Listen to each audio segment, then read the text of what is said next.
नारायण नारायण।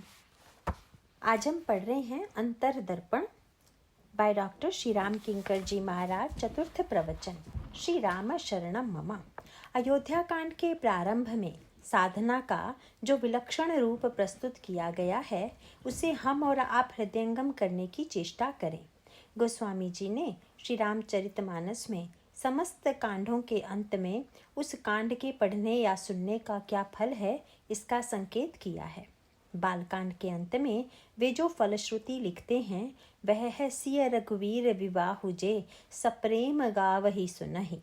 भगवान राम और सीता जी के इस विवाह को जो सप्रेम गाते अथवा सुनते हैं तिन कहूँ सदा उछाहु मंगलायतन राम जसु। इन व्यक्तियों के जीवन में सर्वदा उत्साह विद्यमान रहता है और चारों ओर मंगल निवास करते हैं। इस प्रकार बालकांड की फलश्रुति है आनंद की उपलब्धि तथा अंतःकरण में उत्साह की अनुभूति। किंतु अयोध्या कांड का जो अंतिम फल है उसमें आपको भिन्नता दिखाई देगी।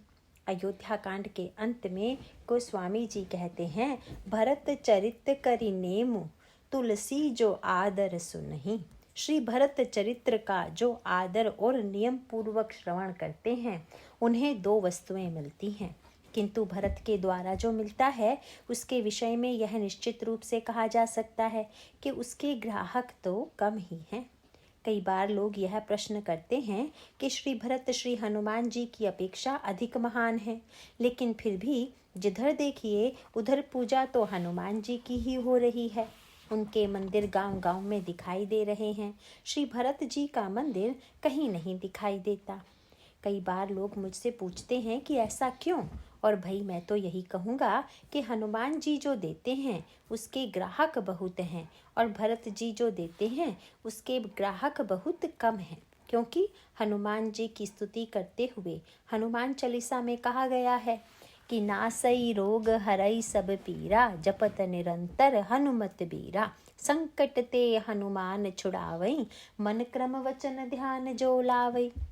इसका अभिप्राय है कि हमारी जो समस्त भौतिक समस्याएं तथा आपदाएं हैं उनका समाधान श्री हनुमान जी देते हैं। इसीलिए हमें लगता है भाई सबसे अच्छे तो हनुमान जी ही हैं, लेकिन क्या हनुमान जी केवल भौतिक कामना की ही पूर्ति करते हैं? नहीं नहीं, गोस्वामी जी ने तो हनुमान जी से कहा कि आपकी विलक्षणता यह है कि आप भौतिक कामनाओं की पूर्ति तो करते ही हैं, क्योंकि तुम उपकार सुग्रीव ही कीन्हा। आपकी सबसे बड़ी विलक्षणता यह है कि राम मिलाए राजपद दीन्हा। आपने उन्हें राज्य के साथ साथ राम से भी मिला दिया। ऐसे बढ़िया देवता तो केवल आप ही हैं, इसीलिए हम तो आपके चरणों में ही नमन करते हैं। इसका अभिप्राय है कि श्री हनुमान जी महाराज लोक परलोक दोनों की प्राप्ति कराते हैं, लेकिन श्री भरत जी की भूमिका महानतम होते हुए भी उनके द्वारा जिन दो वस्तुओं की प्राप्ति होती है उनके चाहने वाले कम हैं। श्री भरत के द्वारा प्राप्त होने वाली वस्तुओं का वर्णन करते हुए तुलसीदास जी तो कहते हैं कि भरत चरित्र के श्रवण से सिय राम पद पेमु। श्री सीता जी और भगवान राम के चरणों में प्रेम होगा। तथा दूसरे फल का वर्णन करते हुए कहा कि सिय राम पद पेमु अवसि होई भव रस बिरति। संसार का जो रस है उससे वैराग्य उत्पन्न हो जाएगा। इस प्रकार अयोध्या कांड भगवत प्रीति तथा वैराग्य को देने वाला है। इसलिए इस कांड की पृष्ठभूमि को गोस्वामी जी ने बड़ी अनोखी रीति से प्रस्तुत किया है। यह वैराग्य और भगवत स्मरण की जिस फल श्रुति का उल्लेख किया है उसकी पृष्ठभूमि क्या है, इसकी कुछ चर्चा आपके सामने सांकेतिक रूप में करने की चेष्टा की जाएगी। महाराज श्री दशरथ यह संकल्प करते हैं कि अयोध्या के सिंहासन पर मैं राम को आसीन करूंगा, तथा उनके इस संकल्प को चारों ओर से समर्थन मिला। पर समर्थन मिलने के बाद भी उनकी योजना क्रियान्वित नहीं हो पाई। महाराज श्री दशरथ के 3 विचार थे और उनके तीनों विचार असफल हो गए। एक तो उनकी धारणा यह थी कि राम राज्य मैं बनाऊंगा, पर राम राज्य का निर्माण महाराज दशरथ के द्वारा नहीं बल्कि श्री भरत के द्वारा हुई। दूसरी उनकी धारणा थी कि अयोध्या ही राम राज्य की राजधानी होगी, किंतु राम राज्य का प्रारंभ अयोध्या से नहीं होता है, अपितु राम राज्य की मुख्य भूमि चित्रकूट बनी। अयोध्या में तो अंत में राम राज्य बना। तीसरी उनकी धारणा थी कि राम राज्य का निर्माण कल होगा, पर वह कल का दिन 14 वर्ष के लिए टल गया। इस प्रकार महाराज श्री दशरथ का संकल्प अपूर्ण रह गया। यदि विचार करके देखें तो इस असफलता के मूल में महाराज श्री दशरथ के चरित्र की एक कमी परिलक्षित होती है, जिसकी ओर कथा के प्रारंभ में मैं संकेत कर रहा था कि अयोध्या कांड का मुख्य तात्पर्य है मनुष्य के अंतःकरण में वैराग्य की सृष्टि करना।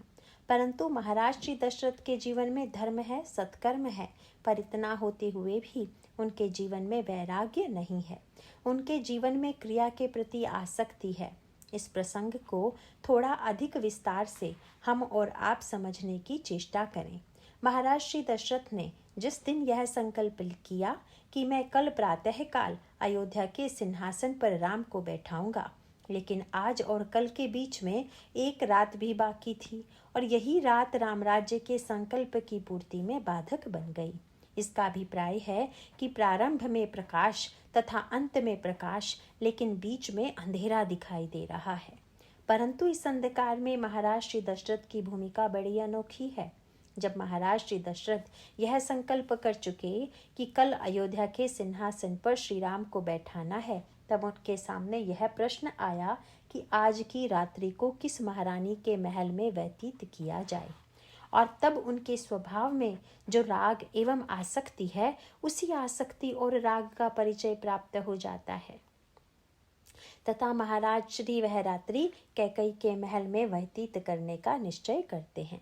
व्यवहारिक अर्थों में हम यूँ कह सकते हैं कि अगर महाराज श्री दशरथ उस रात्रि को कौशल्या जी अथवा सुमित्रा जी के महल में रहे होते तो दूसरे दिन सिंहासन पर श्री राम बैठा दिए जाते और किसी प्रकार का अनर्थ न होता। किंतु इसके पश्चात महाराज श्री दशरथ के चरित्र में आप क्रमिक विकास क्या पाएंगे?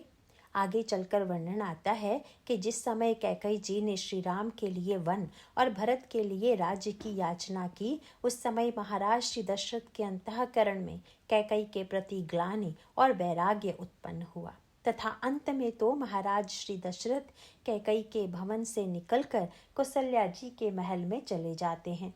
इसका आध्यात्मिक तात्पर्य यह है कि कैकई जी क्रिया हैं और क्रिया की आसक्ति जब उनके संकल्प तथा समर्पण में बाधक बनती है, तब उनके अंतःकरण में क्रिया के प्रति वैराग्य उदय होता है और उसके पश्चात वे क्रिया का परित्याग करके ज्ञान का आश्रय लेते हैं। इस तरह से महाराज श्री दशरथ के चरित्र में जो कमी रह गई थी वह ठीक हो गई। लेकिन महाराज श्री दशरथ के मन में वह वैराग्य कब और किस क्रम में उत्पन्न हुआ, इस पर जरा विचार कीजिए तथा साथ ही साथ चारों राजकुमारों को जन्म देने वाली या ब्रह्म के जो 4 रूप हैं, उनको प्रकट करने वाली जो 3 माताएं हैं, उनके स्वरूप पर भी हम और आप विचार करें। कौशल्या अम्बा ज्ञानमयी हैं, सुमित्रा अम्बा उपासनामयी तथा कैकई अम्बा क्रियामयी हैं।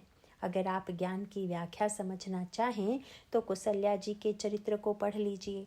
अगर उपासना समझना चाहें तो सुमित्रा अम्बा की भूमिका पर विचार कीजिए। और अगर आप क्रिया के निंदनीय एवं वंदनीय दोनों पक्षों को समझना चाहें तो आप कैकई जी के चरित्र को देखें।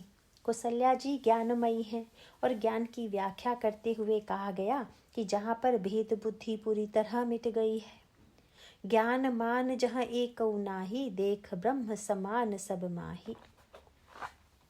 जहाँ समत्व एवं अमानित्व है और जहाँ पर एकमात्र ईश्वर को छोड़कर किसी का दर्शन शेष नहीं है, वहाँ पर ज्ञान है। तथा इस कसौटी पर कौशल्या अम्बा खरी उतर गई, क्योंकि यद्यपि यह कहना बड़ा सरल है कि सर्वत्र सम होइए, पर वाणी से भाषण में कहना जितना सरल है, व्यवहार में उसका उतरना उतना ही कठिन है। किंतु कौशल्या अम्बा की परीक्षा बड़ी कड़ी है। वर्णन आता है कि भगवान राम ने सबसे पहले जब कौशल्या जी को माँ कहकर पुकारा तो कौशल्या जी ने तुरंत श्री राम के मुंह पर हाथ रख दिया और श्री राम के मुंह पर हाथ रखकर कहा कि यह शब्द ठीक नहीं है। श्री राम ने पूछा कि क्या आप मेरी माँ नहीं हैं? उस समय श्री कौशल्या जी ने कहा कि भैया तेरी मैया कैकई है। राम तुम्हारी माँ तो कैकई हैं, मैंने तो केवल तुम्हारा पालन किया है। यह है कौशल्या अम्बा की उदारता। और प्रारंभ में यही उदारता कैकई जी के चरित्र में भी दिखाई देती है। कैकई जी भी जब सुनती हैं कि राम को राज्य मिलने वाला है तो वे प्रसन्न होकर कह देती हैं, राम तिलक जो साँचे हूँ काली, देव मागो मन भाव आली। इस प्रकार ऐसा लगता है कि दोनों के हृदय में बड़ी विशालता है, लेकिन अंत में अंतर पड़ जाता है। भगवान श्री राघवेंद्र ने जब कहा कि आप मुझे अपना पुत्र क्यों नहीं स्वीकार करती, तो कौशल्या अम्बा ने कहा कि मेरे माध्यम से ब्रह्म का प्राकट्य हो सकता है क्या। यहाँ पर संकेत यह है कि राम तो साक्षात ज्ञान घन हैं तथा कौशल्या जी ज्ञान शक्ति हैं, पर कौशल्या जी कहती हैं कि जो परिवर्तन होगा वह ज्ञान के द्वारा होगा कि क्रिया के द्वारा होगा। इस संदर्भ में ज्ञान और क्रिया के अंतर को स्पष्ट करते हुए रामचरितमानस में इसकी बड़ी सांकेतिक व्याख्या की गई है। मानस में आप देखेंगे कि ज्ञान के द्वारा न तो कोई परिवर्तन व्यक्ति के जीवन में होता है और न ही समाज के जीवन में। जानने के बाद जब व्यक्ति क्रिया में उतरता है तब हमारा जाना हुआ सत्य ज्ञान सच्चे अर्थों में चरितार्थ है। इसीलिए ईश्वर ने हमारे और आपके शरीर की जो रचना की है उस रचना में भी यह संकेत कर दिया है कि ज्ञान और क्रिया को परस्पर एक दूसरे का सहयोगी बनना है। जैसे मान लीजिए कि हमें और आपको ही चलकर पहुंचना है, तो पहुंचने का अर्थ तो कार्य है और क्रिया में चलने के द्वारा होगा। लेकिन चलते समय अगर कोई व्यक्ति पैर और नेत्रों को मिलाकर न चले तो गंतव्य तक नहीं पहुंच सकेगा। इसमें पैर हैं कर्मेंद्रिय और नेत्र हैं ज्ञानेंद्रिय। यद्यपि यात्रा पैर के द्वारा होती है, परंतु नेत्र उसे बताता है कि आगे मार्ग में क्या अवरोध है, कहाँ कांटे हैं, कहाँ ठोकर लगने की संभावना है।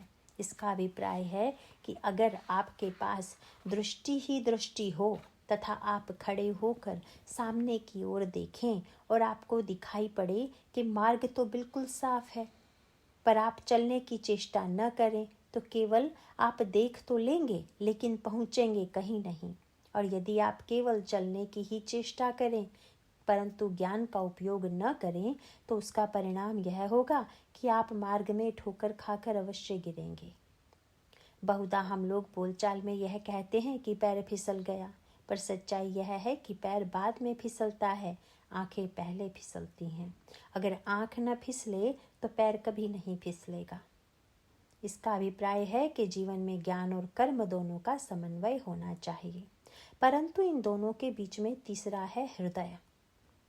ज्ञान का प्रतीक यदि मस्तिष्क है तो कर्म का प्रतीक चरण है, और दोनों के मध्य में सारे शरीर को रक्त देने वाला यह हृदय है। इसका अभिप्राय है कि उपासना और भावना जो है वह क्रिया और ज्ञान दोनों को शक्ति दे। और जब व्यक्ति क्रिया और ज्ञान को इस प्रकार मिलाकर चलेगा तब कहीं जाकर व्यक्ति के जीवन में परिपूर्णता का उदय होगा। कौशल्या अम्बा कहती हैं कि राम तुम्हारी माँ कैकई हैं। यह बात भी इस अर्थ में सही है कि रामायण में कैकई जी के साथ ही दो ही पात्र हैं। दो को छोड़कर एक भी व्यक्ति ऐसा नहीं मिलेगा जो कैकई जी के विरुद्ध ना हो, और वे दोनों पात्र अपने अपने में बड़े असाधारण हैं। इनमें एक तो हैं भगवान राम जिनकी चर्चा कल मैंने आपके सामने की थी, पर दूसरे पात्र ऐसे हैं जिन्होंने रामायण में किसी की भी अवलोचना नहीं छोड़ी। वह पात्र हैं लक्ष्मण जी। लक्ष्मण जी से बढ़कर आलोचक रामायण में कोई है ही नहीं। जनक यद्यपि संसार के सबसे बड़े ज्ञानी थे, परंतु उनको भी भरी सभा में फटकार दिया। परशुराम जी तो साक्षात भगवान के अवतार ही हैं, लेकिन उनकी हंसी उड़ाकर भरी सभा में उनको विनोद और व्यंग का पात्र बना दिया। रामायण में भरत जी संत शिरोमणि हैं, पर श्री भरत जी को भी अनेक विशेषण देते हुए कह दिया कुटिल कुबंधु कुअवसरुता की। और भाई महाराज श्री दशरथ महानतम चरित्र वाले हैं। भगवान राम भी जिनकी आज्ञा का पालन करते हैं, लेकिन उन महाराज श्री दशरथ के साथ लक्ष्मण जी ने क्या व्यवहार किया, आगे चलकर गंगा के किनारे सुमंत जी जब श्री राम से कहने लगे कि आपके पिताजी ने मुझसे कहा है कि आपको 4 दिन रथ में बैठा कर मैं लौटा कर ले आऊं, तब लक्ष्मण जी की भौहें टेढ़ी हो गई। उनके इस रूप को देखकर सुमंत जी घबरा कर सोचने लगे कि मैंने ऐसी क्या बात कह दी कि जिससे ये इतने रुष्ट हो गए। सुमंत जी ने लक्ष्मण जी से कहा कि महाराज आप रुष्ट क्यों हुए? तो लक्ष्मण जी ने कहा कि पहले तो मैं यह समझता था कि मेरे पिताजी इतने सत्यवादी हैं, इतने धर्मनिष्ठ हैं कि उन्होंने सत्य के लिए प्रभु को छोड़ दिया। इसीलिए मैं यह समझकर चुप था कि उनकी निष्ठा यदि सत्य में है तो सत्य के लिए सबसे बड़ा बलिदान उन्होंने किया। पर अब पता चल गया कि न तो वे सत्यवादी हैं और न ही प्रेमी, क्योंकि अगर श्री राम के प्रेमी थे तो प्रभु से सीधे कह देते कि तुम वन मत जाओ, चाहे मुझे कलंक लगे, पर मैं तुम्हें नहीं जाने दूंगा। यदि ऐसा वे करते तो मैं यह मानता कि वे प्रेमी हैं, और यदि 14 वर्ष के लिए वन आने देते तो मैं समझता कि पिताजी सत्यवादी हैं। पर अब तो वे मुझे बिल्कुल नकली व्यक्ति लग रहे हैं। वे सोच रहे हैं कि 14 वर्ष न सही तो 4 दिन सही। बहुधा मैंने देखा है कि कई महिलाएं ऐसा व्रत उपवास करती हैं जिसमें जल पीने का विधान नहीं है, परंतु जब प्यास लगती है तो कई महिलाएं पानी तो पी लेती हैं, लेकिन उस पानी के बर्तन को हाथ से नहीं उठाती हैं, बल्कि पानी का बर्तन जीन में रखकर उस बर्तन में मुंह लगाकर ही पी लेती हैं। एक बार महिला से मैंने पूछा कि ऐसा क्यों? तो उन्होंने कहा कि मैंने पानी तो पिया, लेकिन पशु के रूप में पिया, मनुष्य के रूप में नहीं पिया। इसीलिए हमारे व्रत का निर्वाह भी हो गया और साथ साथ हमारी प्यास भी बुझ गई। और भाई, व्यक्ति दोनों को बचाने की चेष्टा में ऐसी विचित्र उपहासास्पद स्थिति उत्पन्न कर दे तो उसे क्या कहा जाए। यह तो एक प्रकार से धर्म से छल ही हुआ। लेकिन लक्ष्मण जी बड़े बिगड़े और वे पिताजी की आलोचना करने लगे। और जब पिताजी की आलोचना भी भगवान राम के सामने होने लगी, तब भगवान राम ने संकोच में पड़कर लक्ष्मण जी को रोका।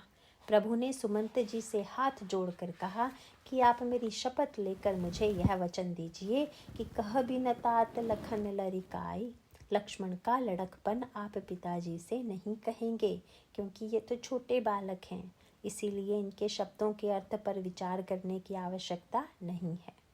इन प्रसंगों से यह लगता है कि लक्ष्मण जी कितने तीव्रतम आलोचक हैं। लेकिन विचित्र सी बात यह है कि जिन लक्ष्मण जी ने सबकी आलोचना की, अगर उन्होंने किसी की आलोचना नहीं की तो वे हैं कैकई जी। यद्यपि कैकई जी की सभी लोग निंदा करते हैं, पर लक्ष्मण जी ने रामायण में आदि से अंत तक कैकई जी के विरुद्ध एक वाक्य भी नहीं कहा। इतना ही नहीं, उन्होंने तो यहाँ तक किया कि जिस समय लंका विजय से लौट कर आए तो सभी सोचने लगे कि देखें लक्ष्मण जी किससे कैसा व्यवहार करते हैं। तो लोगों ने देखा कि उन्होंने कौसल्याम्बा के चरणों में प्रणाम किया, कौसल्याम्बा ने उन्हें आशीर्वाद दिया। सुमित्रा अम्बा के चरणों में प्रणाम किया तो सुमित्रा अम्बा ने हंस उन्हें हृदय से लगा लिया। परंतु जिस समय लक्ष्मण जी कैकई जी को प्रणाम करने लगे तो गोस्वामी जी ने एक नई बात लिखते हुए कहा, लक्ष्मण सब मातन मिली हर्षे आशीष पाए, लेकिन कैकई कहाँ पुनि पुनि मिले मन कर क्षोभ न जाए। लक्ष्मण जी ने अन्य माताओं को तो एक बार प्रणाम किया, परंतु कैकई जी को तो वे बार बार प्रणाम करते हैं, क्योंकि लक्ष्मण जी को लगता है कि सारे समाज में मेरी माँ की निंदा की गई, इसलिए सबके बदले अकेले मैं ही प्रणाम करके वंदना किए ले रहा हूँ। क्योंकि मैं तो सहस्त्र शीर्ष हूँ, इसलिए मेरे नमन का भी तो कोई अर्थ है। और लक्ष्मण जी के अंतःकरण में यह भावना है कि माँ, लोक और वेद दोनों की दृष्टि से जो परम कल्याण हुआ वह तुम्हारी कृपा से ही हुआ। अन्य लोग चाहे तुम्हारा विरोध करें, पर मैं तो कितना सौभाग्यशाली हूँ कि मुझे प्रभु की इतनी बड़ी सेवा करने को मिली।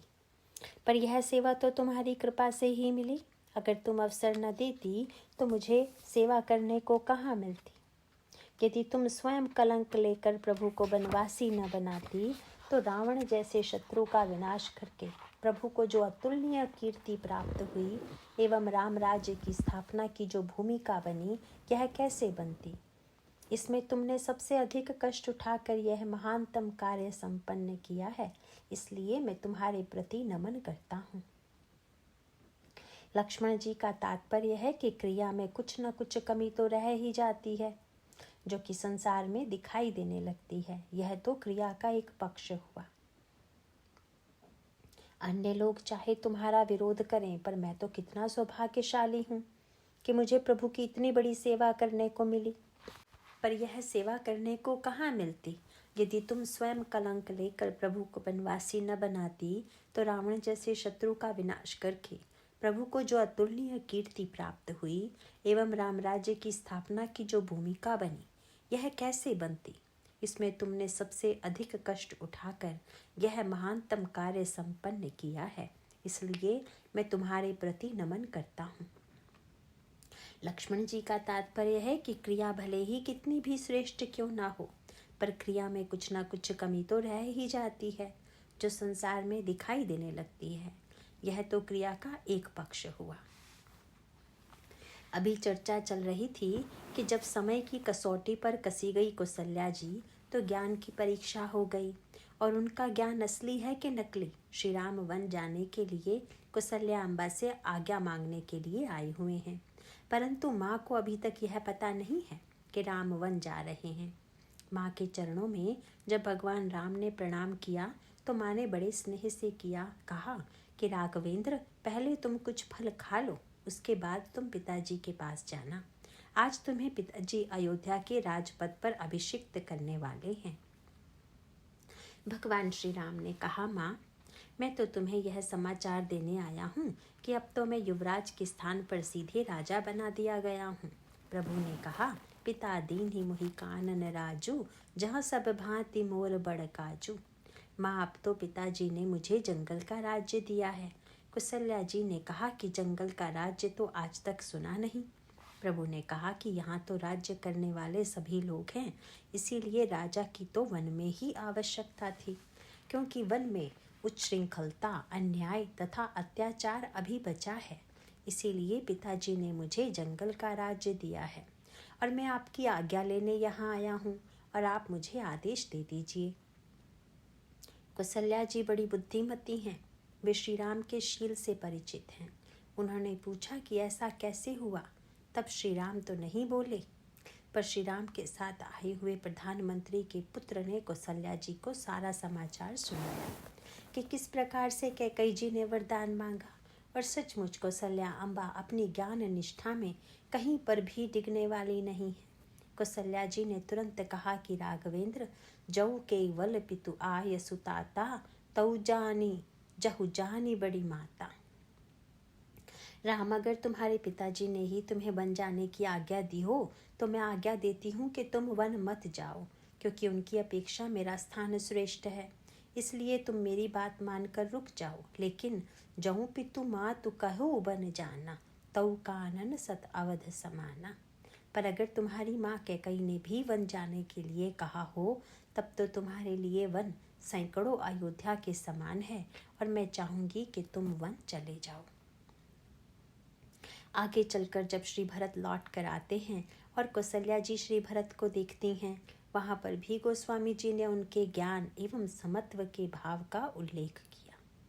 यद्यपि उनको तो महान दुख होना चाहिए कि जिसको राज्य दिलाने के लिए मेरे बेटे को वन दे दिया गया, आज वही भरत मेरे सामने खड़ा है। लेकिन कौशल्या जी की दृष्टि पूरी तरह से ज्ञानमयी है। गोस्वामी जी ने कहा कि कौशल्या अम्बा को तो ऐसा लगता है कि बस भरत के रूप में राम ही मेरे समक्ष खड़े हैं। राम और भरत में रंच मात्र कोई भेद नहीं है।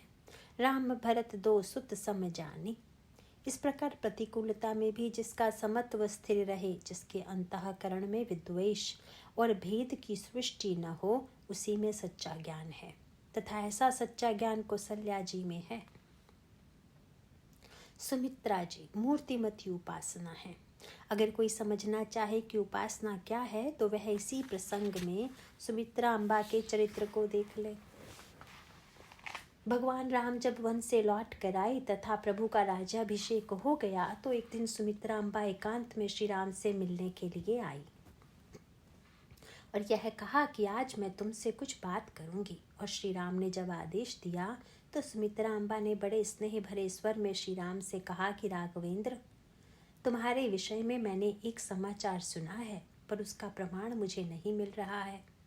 प्रभु ने पूछा, माँ आपने क्या सुना है?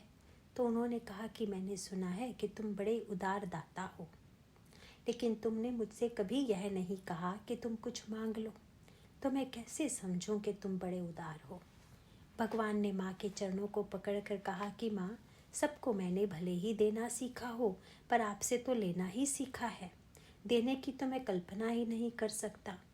प्रभु ने कहा कि जिसने मुझे साक्षात अनंत को दे दिया है, उसको भला मैं क्या दे सकता हूँ। भगवान ने यहाँ पर बड़ी सांकेतिक भाषा का प्रयोग किया है। हम लोग जब किसी को देते भी हैं तो ससीम वस्तु देते हैं, लेकिन सुमित्रा अम्बा ने तो प्रभु को लक्ष्मण जी को दे दिया है, और लक्ष्मण जी का एक नाम अनंत है। प्रभु ने कहा, माँ आपने तो मुझे अनंत का दान दे दिया,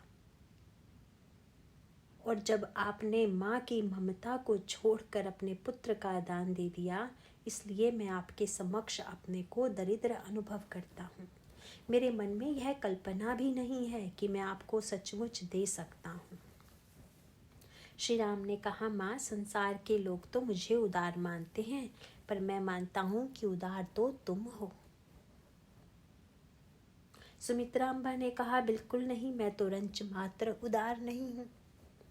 सुमित्रा अम्बा ने कहा कि अच्छा यह बताओ कि जो व्यक्ति अपनी वस्तु उठाकर सरलता से दे देता है तो उसको लोग कहते हैं कि ये तो बड़े उदार हैं, लेकिन राघवेंद्र तुम्हें तो यह पता ही है कि लक्ष्मण का जन्म कैसे हुआ। सुमित्रा अम्बा ने याद दिलाया, कौशल्या के हाथ में महाराज ने जो खीर दी थी, उस खीर का एक भाग उन्होंने मुझे दिलवा दिया, और उसी भाग से लक्ष्मण का जन्म हुआ। और महारानी कौशल्या के द्वारा दिए हुए खीर के भाग से जो लक्ष्मण मिला, वह तुम्हारा ही भाग तो था, और अगर तुम्हारा भाग मैंने तुम्हें लौटा दिया तो इसमें मेरी उदारता कैसी? यह तो केवल न्याय है। उनका अभिप्राय है कि ईश्वर तो हम देंगे क्या, क्योंकि जो बचा हुआ है वह तो ईश्वर का ही अंश है। ईश्वर अंश जीव अविनाशी, तथा लक्ष्मण जी तो शेष हैं ही। शेष का अर्थ होता है कि बचा हुआ। और आप विचार करके देखिए तो केवल लक्ष्मण जी ही नहीं, संसार के सारे जीव या सारे पदार्थ तो ईश्वर के अंश ही हैं। और जब हम ईश्वर को कुछ देने की बात कहते हैं तो वस्तुतः वह देना वास्तविक देना नहीं है, वह तो त्वदीयम वस्तु गोविंद तुभ्यमेव समर्पयेत की ही वृत्ति है।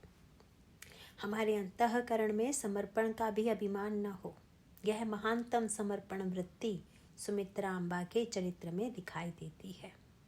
भगवान राम जब वन जाने के लिए प्रस्तुत होते हैं तथा लक्ष्मण जी यह समाचार सुनकर प्रभु के चरणों को पकड़ लेते हैं, उस समय भगवान श्री राम लक्ष्मण को पहले तो अयोध्या में रुक कर माता पिता और गुरु की सेवा का उपदेश देते हैं, पर लक्ष्मण जी का उत्तर तो बिल्कुल दो टूक है। उन्होंने सीधे कह दिया कि महाराज, आप कह रहे हैं कि गुरु की सेवा करो, पिता की सेवा करो तथा माता की सेवा करो, परंतु महाराज मुझे तो यह पता ही नहीं है कि गुरु कौन है तथा पिता और माता कौन है। पहले मैं जानूं तब तो इनकी सेवा करूँगा, लेकिन जब जानता ही नहीं, गुरु पितु मातु न जानूं काहू, कहूँ सुभाऊ नाथ पति आहू। और महाराज बिना जाने तो सेवा होगी ही नहीं। मैं जिन गुरु पिता माता को जानता हूँ वे कौन हैं, आप जानते हैं। और तब लक्ष्मण जी ने स्पष्ट कर दिया, मोरे सबई एक तुम स्वामी, दीन बंधु उर अंतर जामी। प्रभु समझ गए कि लक्ष्मण रुकेंगे नहीं। प्रभु ने लक्ष्मण जी से कहा कि अच्छा लक्ष्मण, मांगहु विदा मातु सन जाई, तुम जाकर सुमित्रा अम्बा से विदा मांग लो। इस वाक्य में उन्होंने सुमित्रा जी का नाम न लेकर कहा कि जाकर माँ से विदा ले आओ। प्रभु बोलने में बड़े सावधान थे। यह नहीं कहा कि जाकर माँ से आज्ञा ले आओ।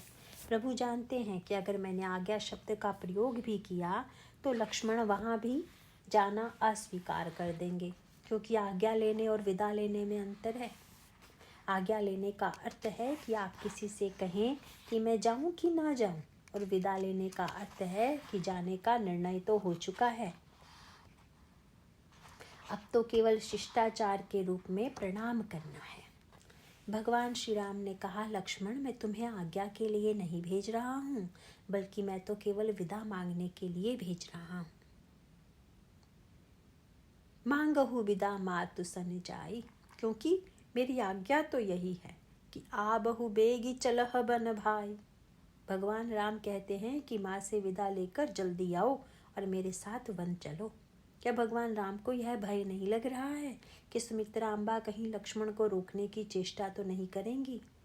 अपितु व्यवहारिक दृष्टि से तो प्रभु के मन में यह प्रश्न आना चाहिए था कि कहीं ऐसा तो नहीं होगा कि सुमित्रा जी इन्हें रोक लेंगी। पर सुमित्रा अम्बा के प्रति प्रभु के मन में इतना प्रगाढ़ विश्वास है कि प्रभु बिना किसी संकोच के यह कह देते हैं कि आवहु बेगी चलह बन भाई।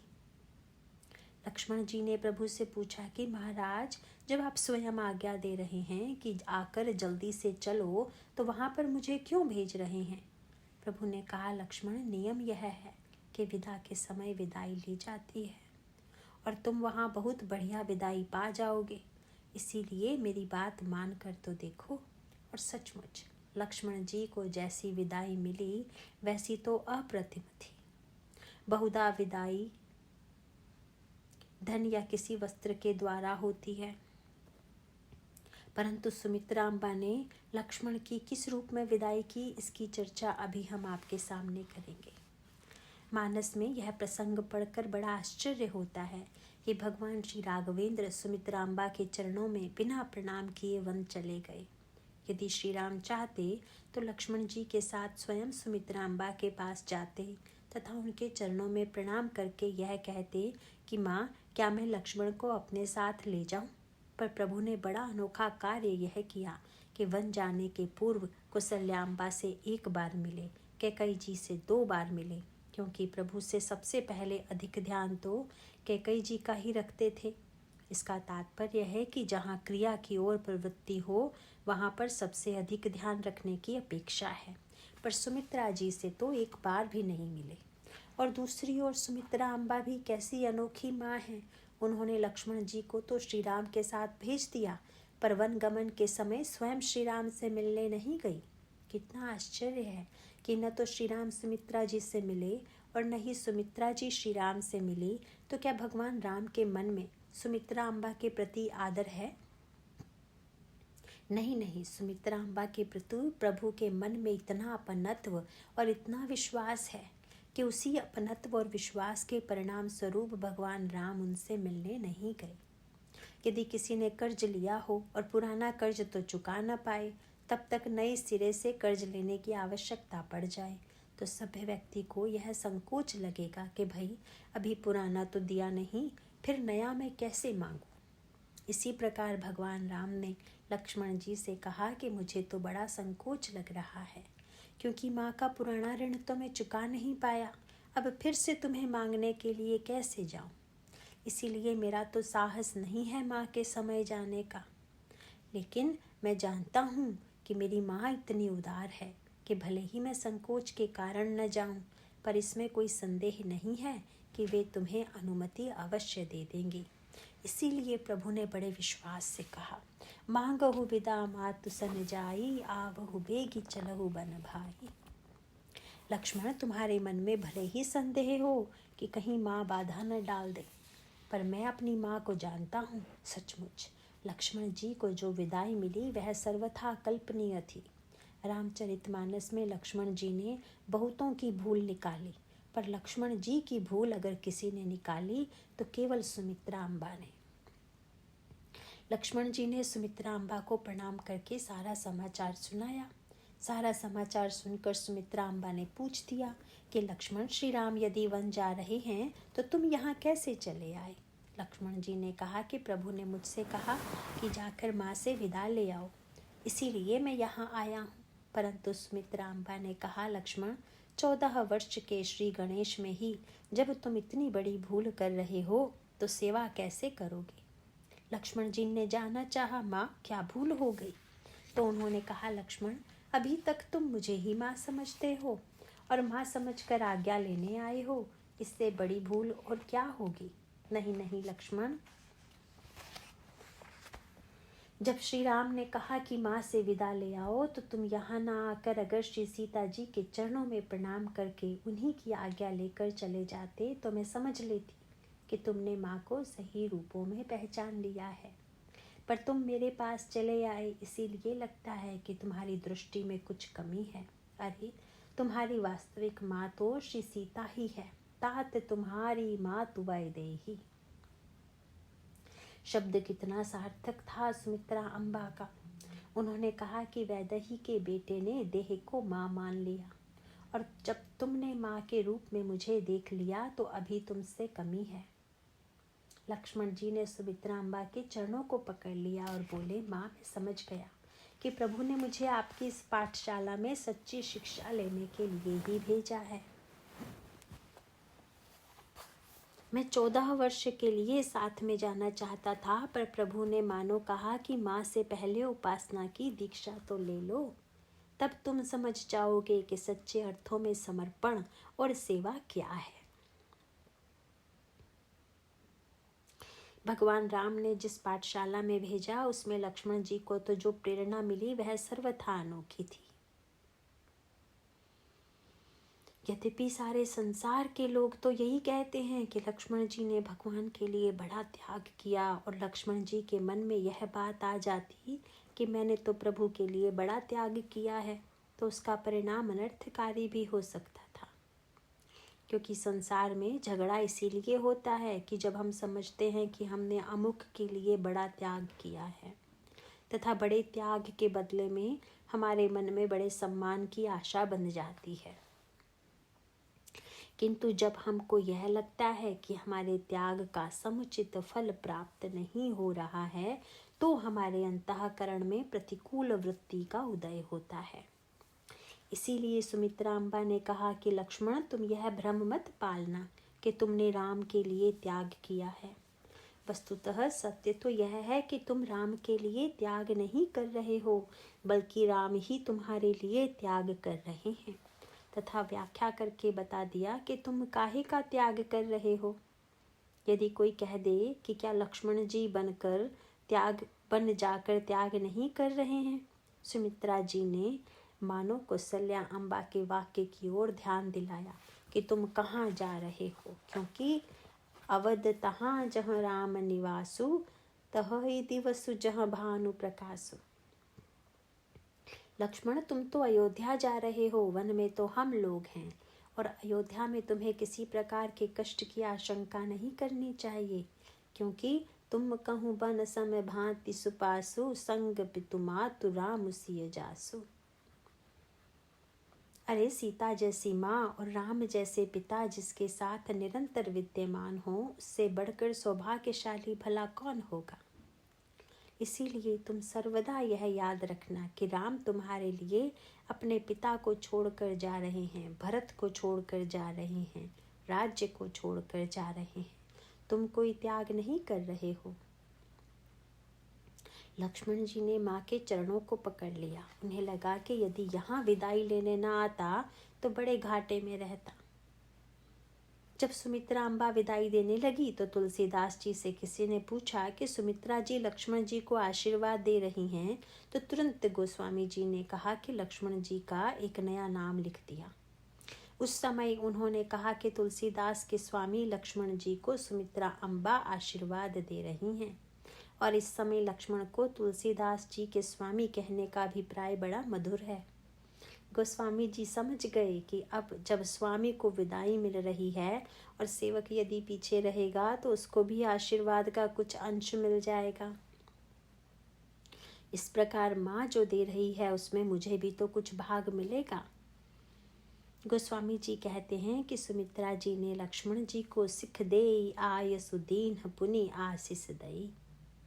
उन्होंने सबसे पहले शिक्षा दी, शिक्षा के पश्चात आज्ञा और अंत में आशीर्वाद दिया। आशीर्वाद देते हुए कहा कि रति हो, श्री राम के चरणों में तुम्हारी रति हो, पर रति के साथ उन्हें बहुत अद्भुत 3 शब्द जोड़ दिए। रति के प्रति तो संसार में समस्त जीवों का आकर्षण है, पर संसार की जो रति काम की पत्नी है उसमें 3 कमी है, पर भगवान के चरणों की जो रति है उसमें ये 3 कमियां नहीं होनी चाहिए, क्योंकि संसार में जो रति है वह अविरल नहीं हो सकती। इसका अभिप्राय है कि व्यक्ति निरंतर कामग्रस्त नहीं रह सकता, पर भक्ति की विशेषता है कि उसमें जो रति है वह अविरल होनी चाहिए। दूसरे संसार की जो रति है उसमें वासना की मलिनता है, परंतु भक्ति की रति में मलिनता नहीं होती। तथा संसार की रति में समस्या यह है कि सौंदर्य देखकर व्यक्ति पहले तो आकृष्ट हो जाता है, पर जब अधिक परिचय होकर पुरानापन आ जाता है तो फिर पहले जैसी आकर्षण की अनुभूति नहीं होती। वह बड़ा प्रसिद्ध वाक्य आप लोगों ने अवश्य सुना होगा, जिसमें कहा गया है, अति परिचयाद अवज्ञा। व्यक्ति यदि अधिक पास रहने लगे तो फिर व्यक्ति उसकी थोड़ी अवज्ञा भी करने लग जाता है। सुमित्रा अम्बा ने अपने आशीर्वाद में सांसारिक रति में विद्यमान 3 कमियों का परिमार्जन कर दिया। सुमित्रा अम्बा ने कहा, लक्ष्मण, मैं तुम्हें आशीर्वाद दे रही हूँ कि रति हो अविरल अमल, पर उसके साथ साथ सिय रघुवीर पद नित्य नित्य नई। तुम्हारे अंतःकरण की जो भक्ति है, जो प्रीति है, वह अविरल रहे, अमल रहे और नित्य नूतन रहे। और जब ऐसा दिव्य आशीर्वाद लक्ष्मण जी को मिला तो तुलसीदास जी ने भी पीछे से कहा कि महाराज, मुझे भी तो इसमें से कुछ भाग दीजिए। इसीलिए तुलसीदास जी भी रामचरितमानस के अंत में वही याचना करते हुए कहते हैं, काम ही नारी पियारी जिमी, लोभ ही प्रिय जिमी दाम, तिमि रघुनाथ निरंतर प्रिय लागहु मोहि राम। इस प्रकार सुमित्रा अम्बा में यदि समर्पण की पराकाष्ठा है तो कौसल्या अम्बा में अभेद ज्ञान की पराकाष्ठा है। पर कैकेयी जी की समस्या क्या है, इसको मैं सूत्र रूप में आपके समक्ष कहूँगा। रामायण में कर्म की तुलना की गई है यमुना से, भक्ति की तुलना की गई है गंगा से और ज्ञान की तुलना की गई है सरस्वती से। राम भगति जहाँ सुर सरिधारा, सरसई ब्रह्म विचार प्रचारा, विधि निषेधमय कलिमल हरणी, कर्म कथा रविनंदनी बरनी। यहाँ कैकेयी जी भी क्रिया है तथा क्रिया ही यमुना है। इसका संदर्भ भगवान कृष्ण के चरित्र से जुड़ा हुआ है। हमारे यहाँ 2 नदियाँ हैं, एक नदी है कर्मनाशा, इसमें भी कर्म शब्द जुड़ा हुआ है, पर कर्मनाशा के विषय में पुराण यह कहते हैं कि अगर कोई व्यक्ति इस कर्मनाशा में भूल से भी पैर रख दे तो उसके सारे सत्कर्म, सारे पुण्य नष्ट हो जाते हैं। और दूसरी ओर है यमुना। यमुना के लिए कहा जाता है कि यह यमराज की बहन है। यह बड़े पते की बात है कि यमराज की बहन यमुना है। अगर आध्यात्मिक अर्थों में हम विचार करके देखें तो इसका अभिप्राय है कि कर्म क्रिया को देखकर व्यक्ति को दंड या पुरस्कार देना, यही तो यमराज का कार्य है। इसीलिए यमराज की भगिनी क्रिया रूपा यमुना है और उनके पिता हैं सूर्य। तो इसमें संकेत केवल इतना है कि कर्मनाशा का जन्म ईर्ष्या, लालसा और अहंकार के कारण हुआ था।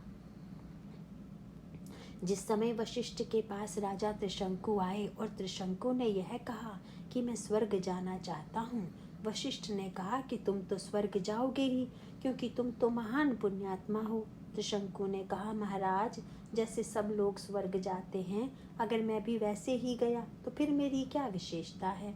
मैं तो सशरीर स्वर्ग जाना चाहता हूँ। परंतु वशिष्ठ तो ब्रह्मा विधि के बेटे हैं, नियम कानून के बड़े पंडित हैं। उन्होंने कह दिया कि बिल्कुल नहीं, जाना तो शरीर छोड़कर ही पड़ेगा। और तब उनके मन में गुरुजी के प्रति ही क्रोध आ गया। मन में सोच लिया कि अगर तुम नहीं करोगे तो हम किसी और के पास चले जाएंगे। और तब पहुंच गई महर्षि विश्वामित्र के पास। विश्वामित्र जी से कहा कि वशिष्ठ जी तो कहते हैं कि सशरीर स्वर्ग जाना संभव नहीं है, और भैया आप लोग यह जानते ही हैं कि विश्वामित्र और वशिष्ठ का झगड़ा बड़ा पुराना है। विश्वामित्र ने कहा कि मैं भेज कर दिखा दूंगा। जब स्वर्ग भेजा तो देवताओं ने वहां से ढकेल दिया, और जब बेचारा मुख के बल नीचे गिरने लगा तो विश्वामित्र ने उसे बीच में ही रोक दिया। और कहा जाता है कि जब वह सिर के बल नीचे लटक गया तथा उसके मुंह से जो लार टपकने लगी, उसी से एक नदी निकल आई। जिसका नाम है कर्मनाशा। इसका अभिप्राय है कि लार ही मानो लालसा की नदी है, ईर्ष्या और अहंकार की नदी है। और भले ही विश्वामित्र जी त्रिशंकु को स्वर्ग भेज रहे थे, पर उनको त्रिशंकु के स्वर्ग भेजने की इतनी चिंता नहीं थी जितनी वशिष्ठ को नीचा दिखाने की थी।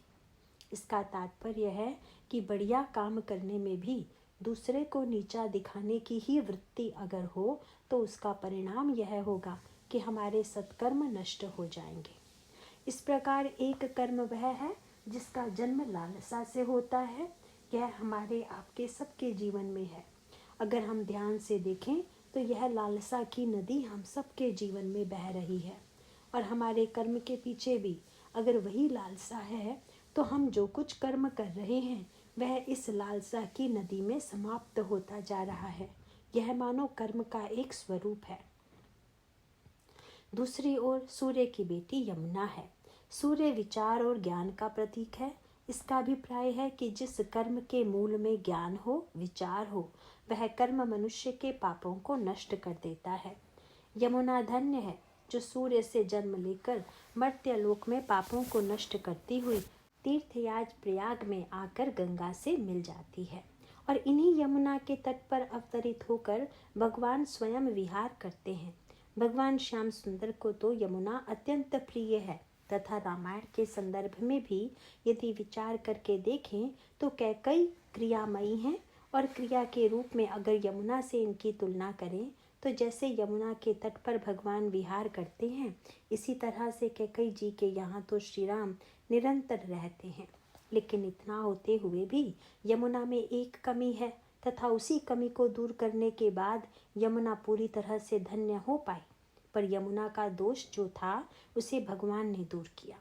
यमुना में यद्यपि सारी विशेषताएं थी, लेकिन यमुना में एक छोटा सा स्थान ऐसा था जिसका नाम कालीय दह था। एक दिन भगवान ने देखा कि ग्वाल बाल तथा उनकी गायें इस कालीय दह के समीप से निकली, और उन पर जब उस जल के जो छींटे पड़े तो उससे उनके सारे ग्वाल बाल मूर्छित हो गए। तब भगवान ने सोचा कि यमुना तो हमारी प्रिय क्रीड़ा स्थली है, और इन यमुना जी में जब ऐसा विषैला जल कहीं पर है कि उस जल के कारण हमारे प्रिय ग्वाल बाल भी मूर्छित हो सकते हैं, तो बेचारे दूसरों की दशा क्या होगी। तब भगवान ने निर्णय किया कि यह जल विषैला हो गया है, इसीलिए कालीय नाग को निकालकर अब मैं इसको शुद्ध कर दूंगा, तभी यमुना का जल पूरी तरह से निर्विष हो सकेगा। किंतु प्रश्न यह है कि कर्म की इस यमुना में कालीय नाग कौन सा है, और इसका उत्तर यही है कि कर्म की यमुना में यह अहंकार का कालीय नाग छिपा हुआ है, तथा इससे कभी कभी ग्वाल बाल भी मूर्छित हो जाते हैं। इस कालीय नाग के 101 सिर हैं। इसी प्रकार हमारे अहंकार के भी 101 बहुत से सिर हैं। जितने प्रकार का अहंकार है उतने सिर हैं। और अंत में वर्णन आता है कि भगवान कृष्ण ने जब कालीय नाग के सिर पर नृत्य किया तो भगवान व्यास ने बहुत बढ़िया बात कही। उन्होंने कहा, यद यच्छीरोन नमते अंग शतैक क्षीषण स्ततन्न ममद श्वर दंड धरो अंघ्नि पाणि। जो सिर कालीय नाग नहीं झुकाता था, भगवान उसी पर पैर रखकर नाचते थे। भगवान ने कहा कि जो नहीं झुकेगा उसी का नाश होगा, और जब भगवान कालीय नाग को निकाल देते हैं तो यमुना निर्विष हो जाती है। इसी प्रकार से कैकई जी के चरित्र में अनेक सद्गुण होते हुए भी यह अहंकार का कालीय नाग छिपा हुआ था, पर अंतर इतना ही है कि भगवान तो वन चले गए और प्रभु ने कहा, भरत अब इस कालीय नाग को यहाँ से निकालना तो तुम्हारा ही कार्य है। और सचमुच कैकई जी के अंतःकरण में जो अहंकार का कालीय नाग सो रहा था उसी को मंथरा ने जगाया था। जब सत्कर्म में अहंकार का कालीय नाग जग जाता है तो व्यक्ति ईश्वर से दूर चला जाता है, और अंत में भरत जैसे संत की कृपा या भगवान की कृपा से जब वह अहंकार विनष्ट होता है तो क्रिया शुद्ध हो जाती है, तथा यह क्रिया भी राम राज्य की स्थापना में साधिका बनती है। इसके बाद की चर्चा हम कल करेंगे। बोलिए सियावर रामचंद्र की जय।